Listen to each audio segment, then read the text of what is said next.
नाज़रीन, Israel Hezbollah सरबराह Hasan Nasrallah खे शहीद करण जी दावा करे छॾी आहे। इसराइली फ़ौज गुज़िरियल राति बैरूत में रिहायशी इलाइक़नि ते हमला कया।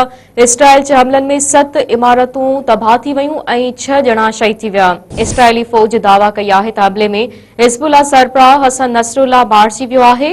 बैरूत ते हमले जो हदफ़ हिज़्बुल्लाह सरबराह हो। हमले में हिज़्बुल्लाह सरबराह जी धीउ ज़ैनब ऐं सीनियर अॻवान बि शहीद थी विया आहिनि। ॿिए तरफ़ हिज़्बुल्लाह जे वेझनि ज़रियनि इसराइली फ़ौज जी दावा खे रद्द करे छॾियो आहे। नाज़रीन, अवांखे हिकु ॿी ब्रेकिंग न्यूज़ ॾियूं पिया। इसराइल हिज़्बुल्लाह सरबराह हसन नसरुल्लाह खे शहीद करण जी दावा करे छॾी आहे। इसराइली फ़ौज गुज़िरियल राति बैरूत में रिहायशी इलाइक़नि ते हमला कया। इसराइल जे हमलनि में 7 इमारतूं तबाह थी वयूं ऐं 6 ॼणा शहीद थी विया। इसराइली फ़ौज दावा कई आहे त हमले में हिज़्बुल्लाह सरबराह हसन नसरुल्लाह मारिजी वियो आहे। बैरूत ते हमले जो हदफ़ हिज़्बुल्लाह सरबराह हो।